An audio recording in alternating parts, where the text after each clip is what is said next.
Well, welcome to Think Big, Do Good. Janet Adkison here with you. We have a special guest joining us this week.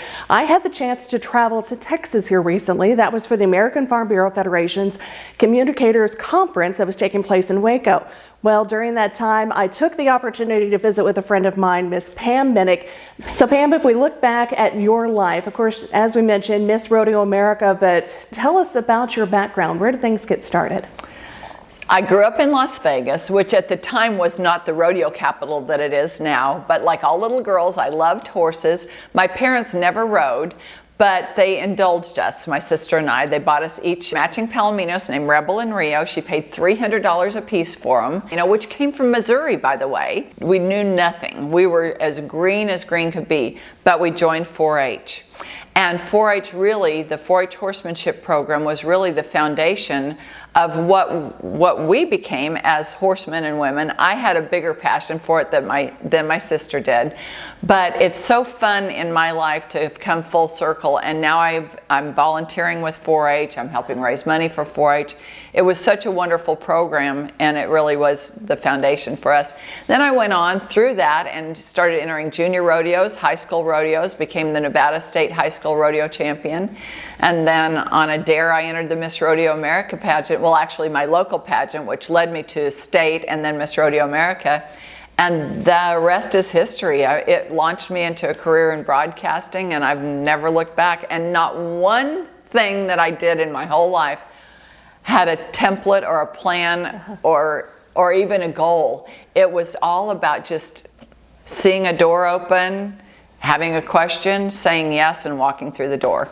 So you won Miss Rodeo America based on a dare. How did that come about? So after school, each day I rode horses for a gentleman for my after school money, and his name was Dean Schindel, and he had a beautiful ranch outside Las Vegas, and that's where they had the horsemanship for the Miss Rodeo America pageant. Well, I was a rough, tough cowgirl, barrel racer, calf roper, goat tire, and I thought that all rodeo queens were just fluff. And so when they were having the pageant, there at the horsemanship at his ranch, and the girls didn't know how to tie a goat, I went to him, a smart aleck teenager, and I said, "These girls think they're cowgirls, they don't even know how to tie a goat." He said, "If you think it's so easy, why don't you enter?" So that would have been in November, so the next May, I entered our local pageant, which was the Eldorado Rodeo pageant. I won Miss Rodeo Eldorado. I made all my own clothes for the competition. Wow. I knew how to ride, I knew how to speak. I didn't know how to model so good, but I won the pageant, which propelled me to Miss Rodeo Nevada. I had 4 months from May to September. The Miss Rodeo Nevada pageant was held at the Nevada State Fair in Reno. So I had to get my act together, and a lady from a modeling agency took me under her wing, and I got a crash course in modeling and etiquette and beauty, and kind of taken an old piece of coal and polishing it into a diamond, if you would. And I won Miss Rodeo Nevada, and then I had 3 months to get ready for Miss Rodeo America, and I won that. And I really believe that part of the reason was because I wasn't too practiced. I wasn't too polished, but I was authentic. Right. And I think the judges can see that in a pageant. And I tell people today when girls ask me for advice in pageants, and I always say, be authentic.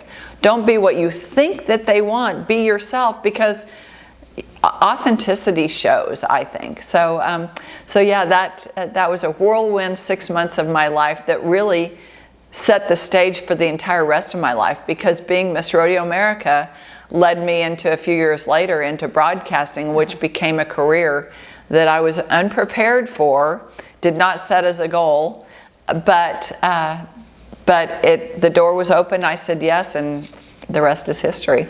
So as you look back on things, the title of the show is Think Big, Do Good.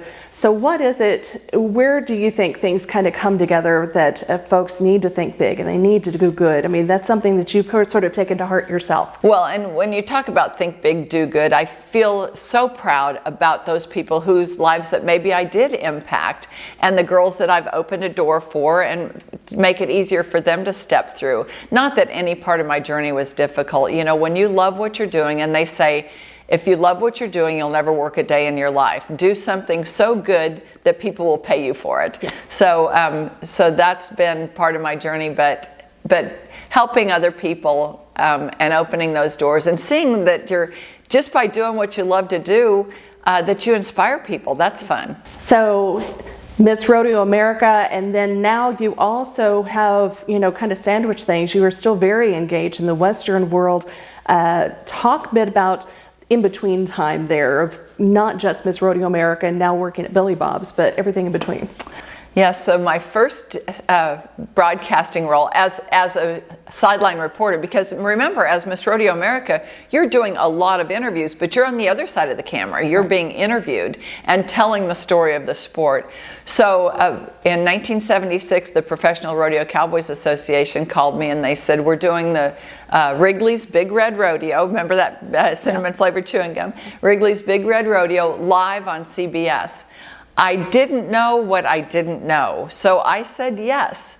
And looking back, would the more cautious Pam have said yes without massive preparation? Maybe not. But young Pam said yes because I didn't know what I didn't know. I didn't know that there were no female sideline reporters in sports up until that point. So I said yes, and shortly thereafter, then it led me into other syndicated rodeos. Then in 1980, ESPN launched. And then that led me to what you remember, which is Mesquite Championship Rodeo. So talk about Billy Bob's, how this world came about. My husband was an NFR bull rider, and then he became a rodeo producer. I met him at a rodeo in Fort Smith, Arkansas. I had broke my leg the previous week. But the show must go on. So, you know, break a leg, they say, and I did.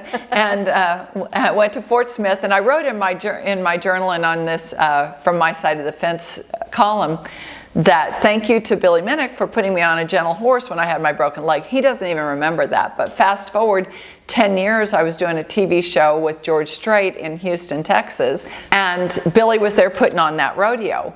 Well, then a few years later, I was in Fort Worth doing another rodeo on TV, and I see him walk out the back door of Billy Bob's, and it was like one of those slow motion scenes in those romantic movies where the hair is blowing and hearts come out of your eyes. And so anyway, Billy and I reconnected, and we've now been married for 41 years. And so he was at Billy Bob's at the time.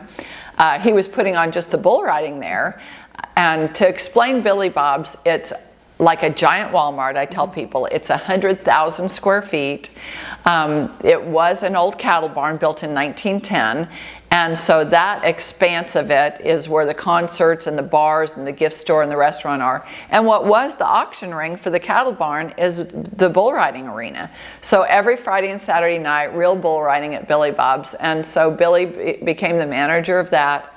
And then after we got married, he asked me to do the marketing because I had a background, obviously, on the other side of the industry in journalism, you know, writing and doing TV shows and things. And so I think that marketing is something that you have an instinct for. And I knew that slow news days make for great stories for places like Billy Bob's. And so for the last 40 years, we've been there just sharing the entertainment and the excitement with generations of people at Billy Bob's. Part of the experience that you had between the world of Miss Rodeo America and also, you know, being a face of Western sports, you've had the chance to brush elbows with folks in Hollywood and have your face on the big screen. That's right. You know, the rodeo world and Hollywood stuntmen are not too far apart, because when you think about it, the bravest guys in sports are the guys in rodeo. And so a lot of them become stuntmen. And so there's a big correlation there. And I had the opportunity living in Arizona at the time, a lot of friends in California to audition for and get parts in movies. One of my favorite first movies was The Sacketts, where I played the bride-to-be of Tom Selleck. That, of course, is a movie. It was a miniseries, actually, that Ben Johnson was in, Sam Elliott, and so a lot of just great cowboy actors. I still get residual checks for that, which is just amazing, because that movie was shot, I think, in 1978. I've got a check on the counter for 83 cents from Walker, Texas Ranger. I did Necessary Roughness. Of course, that was shot mostly at Billy Bob's. So, and a great movie called Rodeo Girl with Catherine Ross, Candy Clark, and Bo Hopkins, and Wilford Brimley. That was the story of Sue Pirtle, a real-life rodeo cowgirl that rode bareback broncs, and I played the part of a world champion team roper. So that wasn't a stretch for me, but it's fun to do that stuff as well. And every once in a while somebody will send me a screenshot when it comes on TV and say, that looks like you. Now, as you go about things, you talk about that you were very engaged in 4-H, and 4-H kind of launched you into the equestrian world. But when you talk to young people, I mean, what kind of words of advice do you have for folks maybe wanting to follow in your footsteps or at least take some inspiration? Well, I think the first piece of advice is to know what your passion is, because you can't fake that. You can't fake passion, you can't fake authenticity, but doing what you love and loving what you do, and being true to yourself and being loyal. I think loyalty is probably, to me, the best quality that a person can have, whether it's to your position, to your family, to your friends. Loyalty is a big one for me, but the biggest thing is don't be afraid to say yes, because everything starts with yes. If you think you can do something, just saying yes, you're halfway there. And Pam, anything else you want to let folks know? Where can they find you nowadays? I still do 2 shows on RFD-TV, Gentle Giants, which is about draft horses, and who doesn't love the Budweiser Clydesdales and those big gentle giants. And then the American Rancher, which shines a spotlight on cattle ranching. Our ranchers in America feed the world, and I'm so proud to tell those stories each week about the various breeds. You know, it's not just about Herefords and Angus, but there's so many other great breeds, and we cover it from coast to coast. You know, a lot of our stories take us to Missouri cattle ranchers, and so that's a big one. And then for me, my next jam, as I turn 70 and move on, I've started showing horses now. So I've kind of gotten from rodeo and timed events into horse shows, which is very intimidating when you've let the stopwatch be your judge all your life, and to go in and be so vulnerable than to go in and be judged by the way you ride and the way you make your horse move. But it has been an eye-opening experience, and I'm here to tell you, you're never too old to stop learning. And so I learn something new every day. Well, Pam, thank you very much for joining us. We appreciate it. Again, former Miss Rodeo America Pam Minick joining us for this month's Think Big, Do Good with the Missouri Farm Bureau.